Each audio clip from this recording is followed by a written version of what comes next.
Hello प्यारे बच्चों। तो आज हम कर रहे हैं अपनी डायरेक्टरेट ऑफ एजुकेशन की वर्कशीट नंबर 48 क्लास 10th विषय विज्ञान के लिए। बेटा हम 5th चैप्टर पढ़ रहे थे तत्वों का आवर्त वर्गीकरण। हम आधुनिक आवर्त सारणी में किस तरह से बाईं से दाईं ओर जाने पर गुणों का बदलाव आता है और किस तरह से बेटा किसी भी समूह में ऊपर से नीचे जाने पर क्या चीज़ें बदलती हैं और क्या चीज़ें समान रहती हैं, आज हम उसके बारे में पढ़ने वाले हैं। तो चलिए स्टार्ट करते हैं। सबसे पहले बेटा हम पढ़ने वाले हैं संयोजकता के बारे में। संयोजकता क्या होती है? तत्व की संयोजन क्षमता को ही उसकी संयोजकता कहते हैं। बेटा बाह्यतम कोश को पूरा करने के लिए तत्व को जितने इलेक्ट्रॉन लेने पड़ते हैं, देने पड़ते हैं या साझा करने होते हैं, वो क्या होती है? उसकी संयोजकता। ठीक है, तो बेटा संयोजकता क्या है? तत्व की संयोजन क्षमता कि वो किस तरह से जुड़ रहा है, अपने इलेक्ट्रॉन ले रहा है या इलेक्ट्रॉन किसी को दे रहा है या किसी के साथ इलेक्ट्रॉनों को साझा कर रहा है। किस लिए बेटा? अपने बाह्य कोश को पूरा करने के लिए। तो उसके इस गुण को क्या बोला जाता है? संयोजकता। आवर्त में बाईं ओर से दाईं ओर जाने पर संयोजकता पहले 1 से 4 तक बढ़ती है, फिर 0 तक घटती है। तो बेटा आवर्त आपको दिखाया है यहाँ पर नीचे, तीसरा आवर्त। आवर्त में आप देखिए जब वो मूव कर रहा है सोडियम से मैग्नीशियम, फिर एल्यूमिनियम, सिलिकॉन, सिलिकॉन तक तो 4 तक बढ़ी है, उसके बाद बेटा 0 तक वो घट गई है। तो इसका मतलब जब भी हम आवर्त में बाएं से दाईं ओर जाते हैं तो संयोजकता क्या होती है? बढ़ती है। ठीक है, जैसे सोडियम, सोडियम बेटा कौन से नंबर पे है हमारा? 11 पे।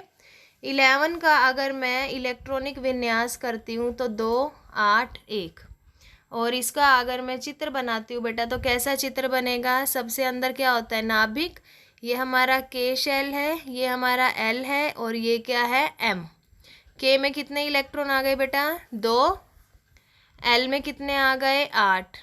3 4 5 6 7 8। ठीक है, एम में कितने इलेक्ट्रॉन है बेटा? 1। तो ये बाह्यतम कोश में कितना इलेक्ट्रॉन है? 1। तो इसका मतलब सोडियम की संयोजकता कितनी है? 1। उसी तरह बेटा मैग्नीशियम है, मैग्नीशियम जो होता है वो कितने नंबर पे होता है? 12 पे। तो अगर मैं मैग्नीशियम का बनाने के लिए कहूँ आपको, मैग्नीशियम 12 है, के में 2, एल में 8, एम में 2, तो यहाँ पर एम में कितने आ गए बेटा? 2 आ गए। तो यहाँ पर मैग्नीशियम की संयोजकता कितनी हो गई? 2। ठीक है, अगर मैं बात करती हूँ बेटा आर्गन की, ठीक है, अगर हम बात करें किसकी? आर्गन की। आर्गन जो है बेटा वो कितने मार्क नंबर पे है? 18। 2 8 8। तो यहाँ पर 3 4 5 6 7 8। बाह्यतम कोश पूरा का पूरा क्या हो चुका है बेटा? भर चुका है, इसीलिए इसकी संयोजकता कितनी है? 0। तो बाह्यतम कोश पूरा भर गया है, अब इसे ना तो इलेक्ट्रॉन देने हैं ना ही लेने हैं और ना ही साझा करने हैं। तो इनकी संयोजकता क्या होगी बेटा? 0। इन्हें नोबल गैस या उत्कृष्ट गैस भी कहा जाता है। और बेटा अगर मैं बात करती हूँ Cl की, ठीक है, अगर मैंने बात की Cl, क्लोरीन की बात करते हैं हम, तो क्लोरीन हमारा किस नंबर पे है बेटा? 17। इसको अगर मैं बांटती हूँ 2 8 7, के में 2 आ गई बेटा, एल में 8 आ गए, एम में 7। तो अगर मैं इसका विन्यास बनाऊँ के एल एम, के में कितने इलेक्ट्रॉन आ गए बेटा? 2। एल में कितने आ गए हैं? 8। और एम में कितने हैं बेटा? 7। 1 2 3 4 5 6 7। अभी भी इसको अपना बाह्यतम कोश पूरा करने के लिए कितने इलेक्ट्रॉन चाहिए बेटा? 1। तो ये 1 इलेक्ट्रॉन लेना है इसने, तो यहाँ पर इसीलिए इसकी संयोजकता कितनी दिखाई गई है आपको? क्लोरीन की 1। तो बेटा आपने ये ध्यान रखना है कि संयोजकता बाह्यतम कोश में अगर आपका 1 इलेक्ट्रॉन बचता है, 2 बचते हैं, 3 बचते हैं या 4, तो यही हमारी संयोजकता होती है। ठीक है, लेकिन अगर बाह्यतम कोश में आपके 5 बच गए तो आपने उसमें क्या करना है? 8 बनाने के लिए कितने लेने पड़ेंगे? वो संयोजकता लगानी है। ठीक है, जैसे 17 है तो 5 से बड़ा बचा है 7, तो 7 को 8 बनाने के लिए बेटा कितने चाहिए? 1। तो संयोजकता कितनी है? 1। अगर मैं बात करूं सल्फर 16 की, तो बेटा 16 को बांटते हैं 2 8 6, 6 को 8 बनाने के लिए कितने चाहिए 2, तो इसकी संयोजकता कितनी आएगी 2। तो बेटा अगर आपके बाह्यतम कोश में 1 2 3 4 इन चारों में से कोई भी मान बचता है तो यही संयोजकता है, लेकिन अगर आपके बाह्यतम कोश की वैल्यू 5 या 5 से ज़्यादा आती है तो आपने उसको 8 बनाने के लिए जो इलेक्ट्रॉन यूज़ किए वही उसकी क्या भरेंगे आप संयोजकता। ठीक है बेटा, क्लियर। चलिए नेक्स्ट हम मूव ऑन करते हैं। अब संयोजकता पता चल गई सभी को बेटा, तो आपने ये लाइन अच्छे से दिमाग में बिठा लेनी है कि जो संयोजकता होती है वो हमारी आवर्त में तो बढ़ती है लेकिन समूह में समान रहती है। ठीक है, चलिए अब हम पढ़ते हैं परमाणु साइज के बारे में। परमाणु साइज से परमाणु की त्रिज्या का पता चलता है। परमाणु के केंद्र से उसके बाह्य कोश की दूरी ही उसके परमाणु के साइज को दर्शाती है। तो बेटा जब हम आवर्त में बाएं से दाएं ओर जा रहे हैं तो आपको ये दिख रहा होगा, यहाँ आपको दिखाया है तीसरे आवर्त में जब आप बाएं से दाएं ओर जा रहे हैं तो इनकी त्रिज्या घट रही है। क्यों घट रही है बेटा? क्योंकि नाभिक में आवेश बढ़ रहा है, और नाभिक में आवेश बढ़ेगा तो नाभिक इलेक्ट्रॉनों को अपनी ओर खींच लेगा। जितना ज़्यादा आकर्षण बल होगा बेटा, जितने इलेक्ट्रॉन ज़्यादा खींचे जाएंगे उतनी त्रिज्या क्या होती जाएगी कम, और उतना ही परमाणु साइज क्या होगा कम।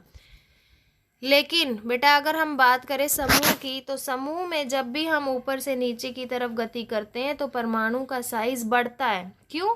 क्योंकि नए कोश जुड़ रहे हैं। अब कोश जुड़ेंगे तो नाभिक की दूरी भी क्या हो जाएगी, बढ़ जाएगी।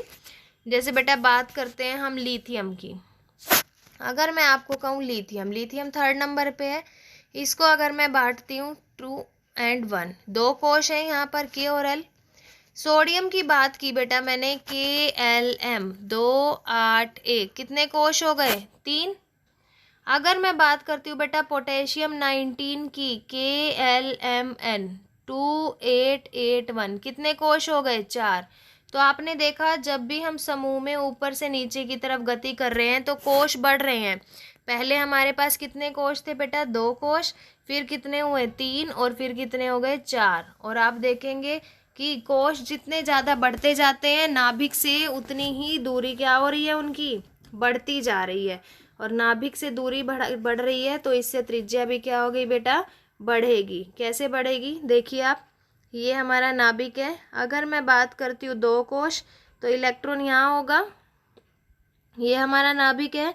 सोडियम में कितने कोश आ गए हमारे 3, तो ये हमारा साइज रहेगा।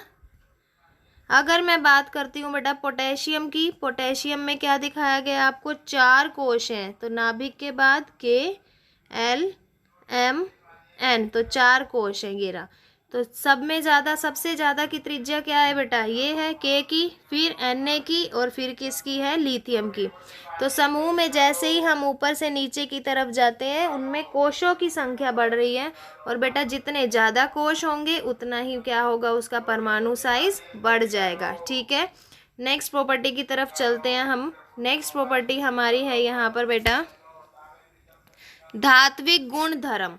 धात्विक गुणधर्म का मतलब क्या होता है बेटा, धात्विक गुण का अर्थ है किसी भी तत्व के परमाणु द्वारा इलेक्ट्रॉन त्यागने की क्षमता।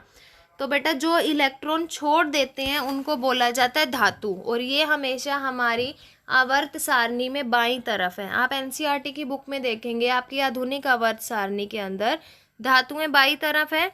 तो जब भी हम बेटा बाएं से दाएं तरफ आएंगे तो हमारा धात्विक गुण कम हो जाएगा। क्यों? क्योंकि इलेक्ट्रॉन पर आवेश बढ़ जाएगा, इलेक्ट्रॉन त्यागने की प्रवृत्ति घट जाएगी। तो धातु क्या होती है बेटा, जो इलेक्ट्रॉन देती है और जिसके ऊपर धन आवेश होता है, इसीलिए धातुओं को क्या बोला जाता है, विद्युत घनात्मक तत्व। ठीक है बच्चों, बाएं में धातुएं हैं, बाएं से दाएं की तरफ जाओगे तो क्या आ जाती हैं, उपधातु, और उसके आगे क्या आ जाती हैं, आधातु। तो हम लिखेंगे जैसे ही हम बाएं से दाईं ओर जाएंगे धातुओं का धात्विक गुण क्या हो जाएगा, कम। लेकिन जब बेटा हम समूह में ऊपर से नीचे की ओर गति करते हैं तो धातुओं का धात्विक गुण क्या हो जाता है, बढ़ जाता है, क्योंकि नाभिक पर से आवेश घटता है जिससे इलेक्ट्रॉन आसानी से निकल जाते हैं। ठीक है, नेक्स्ट देखेंगे बेटा अधात्विक गुणधर्म। अधातुएं हमारी सारणी में कहाँ पर हैं? दाईं ओर पाई जाती हैं बेटा। ये इलेक्ट्रॉन को ग्रहण करती हैं, इसीलिए इन पर कैसा आवेश होता है? ऋण आवेश होता है, क्योंकि ये क्या है? इलेक्ट्रॉन को ग्रहण करती हैं। और कहाँ पाई जाती हैं? दाईं ओर। तो बेटा आवर्त में जब हम बाएं से दाईं ओर आएंगे, अब दाईं ओर तो है ही अधातुएं, तो इसका मतलब बाएं से दाईं ओर आने पर अधात्विक गुण क्या है? बढ़ जाएगा, क्योंकि नाभिक का आवेश बढ़ जाता है। लेकिन समूह में ऊपर से नीचे आने पर अधात्विक गुण कम होता है, क्योंकि आवेश कम हो जाता है। ठीक है बेटा, अगर आप धातु और अधातु के बीच में देखें, एक जिगजैग लाइन आ रही होगी बेटा पिंक कलर की, वो जिगजैग लाइन हमें दिखाती है अर्ध धातु या उपधातु। और बेटा अर्ध धातु या उपधातु क्या है? ऐसी धातुएं या ऐसे पदार्थ जिनमें धातु के भी गुण होते हैं और अधातु के भी। बेटा धातुओं के ऑक्साइड हमेशा क्षारकीय होते हैं और अधातु के ऑक्साइड हमेशा अम्लीय होते हैं। ये आपने ध्यान में रखना है। अधातु के कैसे होंगे? अम्लीय, और धातु के कैसे होंगे? क्षारकीय होंगे। ठीक है, आइए अब इसका अभ्यास करते हैं। परमाणु साइज आवर्त में घटता है। क्यों घट जाता है बेटा? क्योंकि नाभिक के बल में क्या हो जाती है? वृद्धि। संयोजकता से आप क्या समझते हैं? किसी तत्व के विन्यास से उसकी संयोजकता कैसे ज्ञात की जाती है? तो बेटा संयोजकता क्या होती है? आज की वर्कशीट में हमने सबसे ऊपर ही पढ़ा था। तो हमारा फर्स्ट क्वेश्चन जो है उसका आंसर आ गया है संयोजकता। सेकंड क्वेश्चन का आपका, तो आपका ये आंसर है बेटा सेकंड क्वेश्चन का। आपने संयोजकता की डेफिनेशन लिखनी है पूरी की पूरी, और साथ ही उन्होंने आपसे पूछा है कि किसी भी तत्व की संयोजकता अगर निकालनी है तो उसके इलेक्ट्रॉनिक विन्यास से कैसे निकाल सकते हैं। तो बेटा आप कोई भी एक एग्जाम्पल ले लेंगे।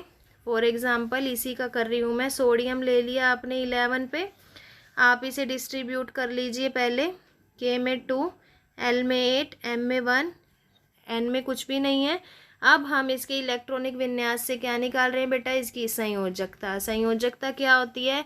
बाह्यतम कोश में जितने इलेक्ट्रॉन होते हैं, तो सोडियम की संयोजकता कितनी आ गई बेटा? 1, यानी ये 1 इलेक्ट्रॉन दे सकता है। ठीक है, ये आपने इसका क्या लिख देना है? एग्जाम्पल सेकेंड क्वेश्चन का। ठीक है बेटा, आगे देखिए थर्ड क्वेश्चन। किसी भी तत्व के धात्विक अभिलक्षण से क्या समझते हैं? समूह में नीचे की ओर जाने पर यह कैसे बदलता है?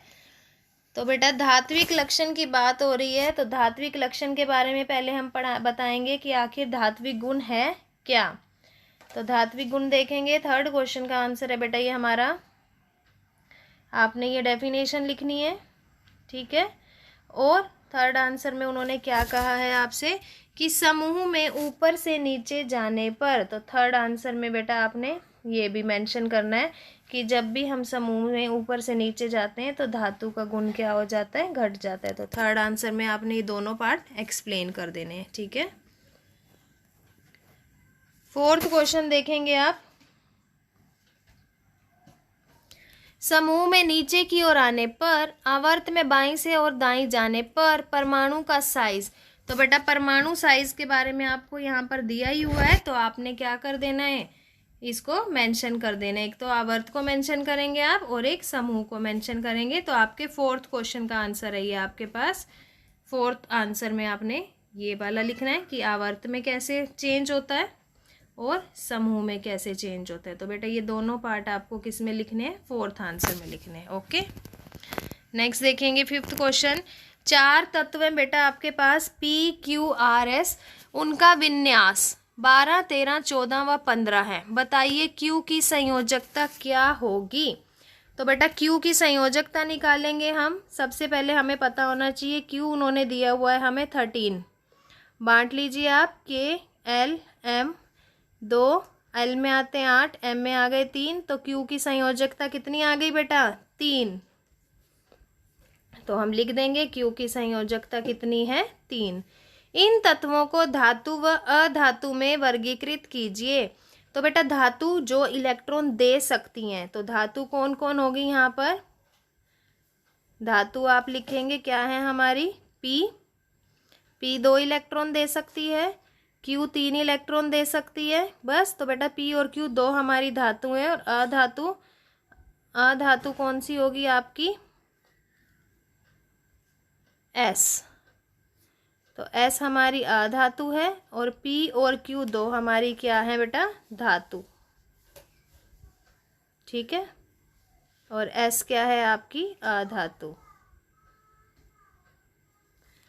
कौन सा तत्व अत्यधिक क्षारकीय ऑक्साइड बनाएगा? क्षारकीय ऑक्साइड कौन बनाता है बेटा? धातु। तो यहाँ पर कौन है सबसे ज़्यादा इलेक्ट्रॉन देने वाला? P। तो आप यहाँ पर आंसर क्या लिखेंगे थर्ड का? P। P जो है वो सबसे ज़्यादा अत्यधिक क्षारकीय ऑक्साइड बनाएगा। तो बेटा आज की वर्कशीट से आपको कई सारी प्रॉपर्टीज़ के बारे में इजीली समझ आ गया होगा कि किस तरह से हम जैसे जैसे आधुनिक आवर्त सारणी में बाएं से दाएं या ऊपर से नीचे समूह में गति करते हैं तो कौन कौन से गुण जो हैं वो बदल जाते हैं। बेटा आज की वर्कशीट अगर अच्छी लगी है तो हमारे चैनल लर्निंग लाइट को शेयर कीजिए फ्रेंड सर्कल के साथ, सब्सक्राइब कीजिए, बेल आइकन को ज़रूर प्रेस करें बेटा ताकि हर वर्कशीट का नोटिफिकेशन आप तक पहुंच जाए।